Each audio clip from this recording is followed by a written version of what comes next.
ኦሮሞ የፌደራል ባለስልጣናትና የክልል ባለስልጣናቱን ሰብስቦ አንድ ውሳኔ ትዕዛዝ ወይም መስጠቱን እየሰማን እንገኛለን። ትዕዛዙም በአማራ ክልል ያለውን ጦርነት በድርድር ሰበብ ለማለዘብ ለማቀዝቀዝ መታቀዱን ውጊያ እንዳይኖር ነገር ግን በድርድር የተወሰነ ለዘብ እንዲል ለማድረግ ውሳኔ ላይ የተደረሰበት። ሁለተኛው ደግሞ በኦሮሚያ ክልል የአስቸኳይ ጊዜ አዋጅ በማወጅ አካባቢውን በአስቸኳይ ጊዜ አዋጅ ስር ለማድረግ የታሰበ ነው። ለዚህም አቶ ፈቃዱ ተሰማና ኮሚሽነር አራርሳ መርዳሳ እንትኑን አስቸኳይ ጊዜ አዋጁን እንዲመሩት መወሰኑን የሰማ ነው። ይህ በዋናነት የተፈለገው ትኩረታችንን ኤርትራና ትግራይ ላይ ለማድረግ ነው ሲል መግለጹን የሰማ ነው። ይሄ እንግዲህ ወይ አቅጣጫ ለማስቀየስ ትኩረት ለማስቀየስ የታወቀ ነገር የለም። አብይ አህመድ ይሄንን ውሳኔ ለኦሮሞ የፌደራልና የክልል ባለስልጣናት ብቻ ጠርቶ እንደነገራቸው ነው ያገኘነው መረጃ የሚያመለክተው። እንዴት ታየዋለ? ሌሎች መረጃዎችም አሉ። ብርጋዴር ጀነራል ከማል ገልቹ በማህበራዊ ድረገጻቸው የጻፉትን እንመለከታለን። በደንብ ወቅቱን የሚያሳይ ይመስለናልና እዛ መንደርም እንደው መረበሽና መደናገጥ እንዳለ ፍንጭ የሚሰጥ ነገር ነው ብርጋዴር ጀነራል ከማል ገልቹ የጻፉት። በቅድሚያ ግን እስቲ ኤርትራና ትግራይ ላይ ትኩረት ለማድረግ የአማራውን ጦርነት ማለዘብ፣ በኦሮሚያ ክልል ደግሞ አስቸኳይ ጊዜ አዋጅ ማወጅ የሚሉ አዲስ ውሳኔ ሀሳቦችን አብይ ይዞ መጥቷል። እንዴት አየው ትንግርቱ? መሳይ እንግዲህ ይሄ የአብይ አህመድ አገዛዝ ወደ ስልጣን ከመጣ በኋላ አንድ ሁላችንም የተረዳነውና የተገነዘብነው ነገር ምንድነው? የአብይ አህመድ አገዛዝ በየጊዜው እያንዳንዱ የፖለቲካ ሂደቶች ወደ ፍጻሜያቸው ጦርነትና የጦርነት ትሩፋት እንደሆነ በተደጋጋሚ ተመልክተናል። የፕሪቶሪያን ስምምነት ከተፈራረመ በኋላ ፍጻሜው በተፈራረመ ማግስት ሌላ ጦርነት ነው ያዋለደው። ከዚህ እንግዲህ ያ ስምምነት ሌላ ጦርነት በማዋለድ የመጀመሪያውን አንድ ጦርነት አዋልዷል። ቀጥሎ ሌላኛውን ጦርነት ያዋልድ እንደነበረ፣ ሁለት ጦርነቶችን ይፈልግ እንደነበረ፣ ማዋለድም አላማው እንደነበረ። በነገራችን ላይ ፕሪቶሪያ ስምምነት ለትግራይ ኃይሎች የሚሰጠው ትርጉምና ለአብይና ለአብይ አህመድ አገዛዝ የሚሰጠው ትርጉም የተለያየ ነው። ከመጀመሪያ ጀምሮ ማነሳው የነበረው ሐሳብ ነው። ለትግራይ ኃይሎች ምናልባትም ትግራይ ላይ መሳሪያ ላንቃ መዝጋት የተቻለበት በተወሰነ መልኩ ህዝቡ የሰላም አየር እንዲተነፍስ እድል የፈጠረ ተብሎ በአንድም በሌላ መልኩ ትርጉም የሚሰጥበት፣ በአብይ አህመድ ደግሞ አማራን ለመውጋትና ሌሎችን ለመውጋት ዓለም አቀፋዊ ላይሰንስ ያገኘበት ፍቃድ ያገኘበት እንደሆነ ትገነዘባለህ ማለት ነው። በየጊዜው የአብይ አህመድ የፖለቲካል ፌለርስ የፖለቲካ ውድቀቶች በየዕለቱ የሚያመሩት ወደ ጦርነት አይነት ሁኔታ ውስጥ ስለሆነ አገዛዙ የነካቸው ነገሮች ሁሉ ፍጻሜያቸው ጦርነት እንደሆነ ፕሬዲክተብል ነው፣ ተገማች ነው እና የሚያስገርም ነገር ሆኖ አላገኘሁትም። እና ሰሞኑን ያለው እንቅስቃሴ ከዚህ ጋር ተያይዞ በቀጥታ እንግዲህ በኤርትራ ላይ ጦርነት ለማድረግ ከረጅም ጊዜ በፊት እንደምታውቀው የስነ ልቦናውን ጦርነት አስቀድሞ ጀምሮታል። የባህር ኃይል ከሌለ ኢትዮጵያ ትፈርሳለች የሚል የኢትዮጵያ ናሽናል ትሬት አካል አድርጎ ነው ያቀረበው። በቅርብ ጊዜ ሲናገር ሰምተህ ከሆነ ይሄ ማለት ምን ማለት ነው? የባህሩን ካላገኘን በኃይልም በምንም ካላገኘን የኢትዮጵያ ህልውና አዳጋች ነው። እንግዲህ ኢትዮጵያ እንደዛ ብላ የውጭ ጉዳይ ፖሊሲዋንም የሀገሪቷን የደህንነት ሁኔታ ዲፋይን ያደረገችበትን ዘመን አላስታውስም። ሀገሪቱ ወደብ ከሌላት ትፈርሳለች። እንግዲህ ሀገሪቱን እያፈረሳት ያለው በተጨባጭ አገዛዙ ነው። ግን አገዛዙ የኢትዮጵያን ህዝብ ዲሲቭ ለማድረግ ማኒፑሌት ማድረግ ስለሚፈልግ በየጊዜው ሌላ ምክንያት መፍጠር አለበት። ገባ? ስለዚህ የኢትዮጵያ አሁን እየሄደችበት ያለችው ሀገራዊ ውድቀቱ ፖለቲካዊ፣ ኢኮኖሚያዊና ሌላው ድቀቱ ሁሉ ወደብ ስለሌለን እንጂ እኔ ፈጠርኩት አይደለም ለማለት እና በዚህም ምክንያት የሀገሪቱ የደህንነት ስጋት አካል አድርጎ አቅርቦታል። ይሄ ማለት ከጦርነት መለስ በሆኑ ጉዳዮች ሊፈታ የሚችልበት እድል ጉዳዩ እንደሌለ የያዙት አቋም የያዙት ፖዚሽን አስረጂ ነበር ብሎ መናገር ይቻላልና ከዚህ አንፃር ወደ ጦርነት ሊገባ እንደነበረ የሚዲያውን ትርክት ስትመለከት ሊቃውንቶቹ የመንግስት ጋቨርንመንት ስኮላርስ እየመጡ ሚዲያ ላይ የሚነግሩን ሚዲያዎቹ አጠቃላይ መንግስት ትርክት የፓርላማውን ውይይት ስትሰማ አጠቃላይ ለጦርነት የሚደረግ ዝግጅት እንደነበረ ትረዳለህ ማለት ነው።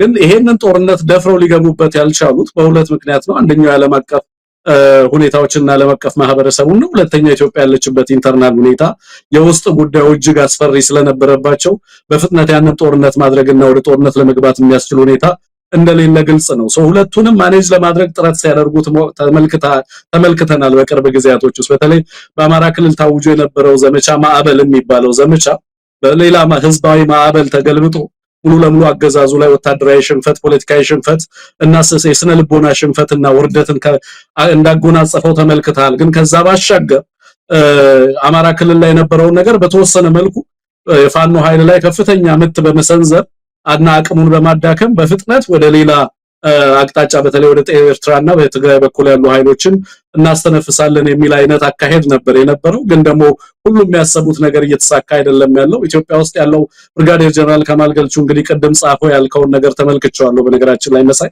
ከጻፋቸው ነገሮች አንዱ ገና ሲጀምር በአማራ ክልል ያለው ጦርነት እንደውም ቃል በቃል ብታሳየኝ ደስ ይለኛል እዚህ ላይ ብናነበው ሁሉ ማለት ነውና በአማራ ክልል ያለው ጦርነት ከአቅምና ከቁጥጥር ውጪ መሆኑ ግልጽ ነው እያለ ለፒፒ ኦፊሻሎች ለብልጽግና አገዛዞች ራሳችሁን እየካዳችሁ እስከመቼ ነው የምትሄዱት? እስከመቼ ነው የምትዘልቁት? በአማራ ክልል ያለው ጦርነት ከቁጥጥር ውጪ ሆኖባችኋል። ትግራይ ላይ ያለው ጦርነት ትግራይ ላይ ያለው ሁኔታ ወደ ጦርነት ሊገባ ከጫፍ እንደደረሰ ግልጽ እየሆነ መጥቷል። በኦሮሚያ ክልል ያለው በኦሮሞ ህዝብን በኃይልና በጉልበት እናንበረክካለን የሚለው አካሄድም እንደዚሁ ከህዝብ ጋር ከፍተኛ የሆነ ቅራኔን ፈጥሯል። የሀገሪቱ ኢኮኖሚ ሙሉ ለሙሉ የጦርነት ኢኮኖሚ ሆኗል። በዲፕሎማሲውም በሁሉም ዘርፎች ሀገሪቷ እየገጠማት ያለው ነገር ራሳችሁን ለማዳን አይደለም፣ አገርን ማዳን ቀርቶ ራሳችሁንና የራሳችሁን ህይወት ለመታደግ የሚያስችል አይደለም የሚል አይነት ጽሑፍ ነው የጻፈው። ስለዚህ ወደ ራሳችሁ ወደ ቀልባችሁ ብትመለሱ ራሳችሁንም ከማታለል ብትወጡ የተሻለ ነው የሚል አይነት ድባብ እንደዛ አይነት ትርጉም የሚያሰጥ ነገር ነው የጻፈው መሳይና አጠቃላይ ትላንትናና ሰሞኑን የነበረው እንግዲህ እንደዚህ እንደምታየው ለብልጽግናና ለነሞርኒፊ ቃሞኒ ፒፒ ያለ ነው የጻፈው ለፒፒና ለፒፒ ደጋፊዎች ነው እና በመንግስትና በአገዛዙ ውስጥ ላሉ ሰዎች ነው የተጻፈው።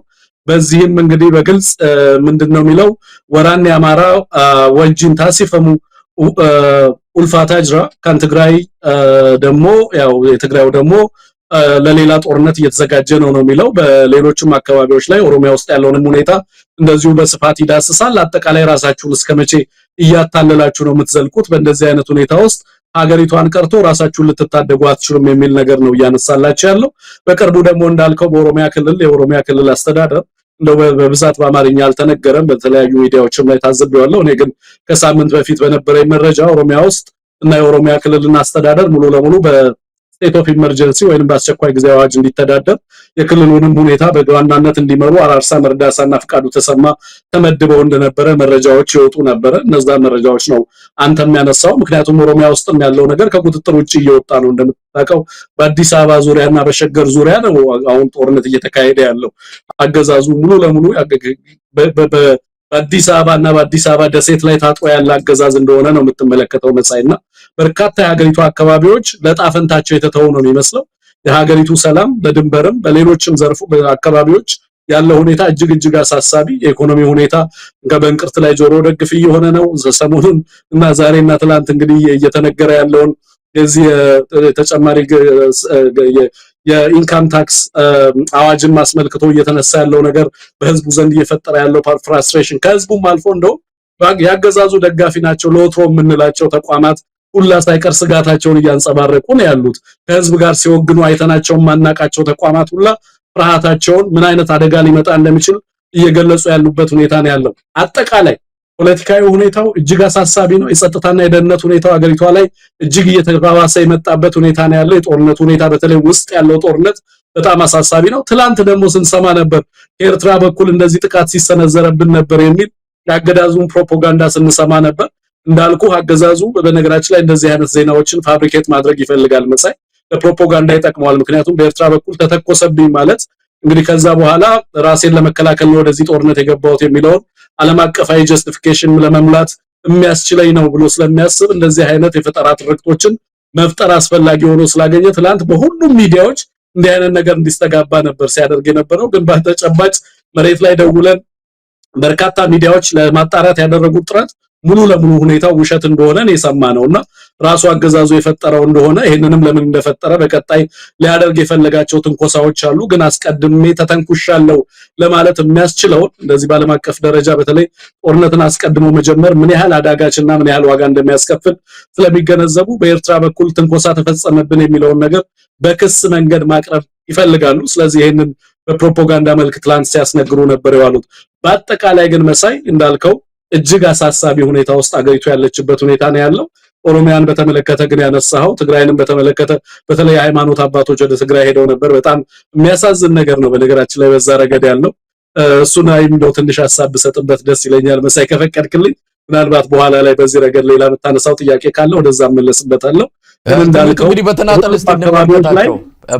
እንመልከታቸው ብዙ መረጃዎችን ነው አንተም ያከፈልከን ያነሳው። እስቲ በተናጠል እንመልከታቸው። መጀመሪያ ላይ ያነሳነው ሐሳብ በአማራ ክልል ጦርነቱን ማለዘብ ይችላሉ። አሁን እንግዲህ አብይ አህመድ ሰኔ 28 ላይ የኦሮሚያ ክልልና የፌደራል ባለስልጣናትን ብቻ ሰብስቦ የሰጣቸው ትዕዛዝ የአማራውን ጦርነት ማለዘብ በድርድር ስም፣ በኦሮሚያ ደግሞ አስቸኳይ ጊዜ አዋጅ ማወጅ፣ ከዛ በኋላ ፊታችንን ትኩረታችንን ወደ ኤርትራና ትግራይ ማድረግ ብሏል።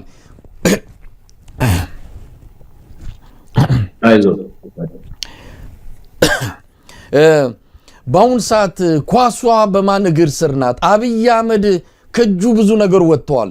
እንደው ኦሮሚያ ክልል እንዲህ ላድርግ፣ አማራ ክልል እንዲያድርጌ ደግሞ እንዲህ ላድርግ እንዲህ የሚልበት ቁመና ላይ ነው ያለው ወይ? እንደው እዚህ ላይ የሱንም አቅም መገምገም ከተቻለ እዛው መንግስት ስለሆነ ባንኩንም ታንኩንም እቆጣጠራለሁ የሚል የመጀመሪያ የቀደመ ሐሳቡ ወይም ፍላጎቱ ስላለው እንጂ በአሁን ሰዓት እውነት የአማራውን ክልል ጦርነት ማለዘብም ማጠናከርም ወይም ደግሞ ማቀዝቀዝም ማቀጣጠልም የአብይ አህመድ ውሳኔ ነው ወይ? እንደው እንደዚህ አይነት ነገር ከምን የመጣ ነው? ከጭንቀት የመጣ ወይስ ሊያደርገው ይችላል?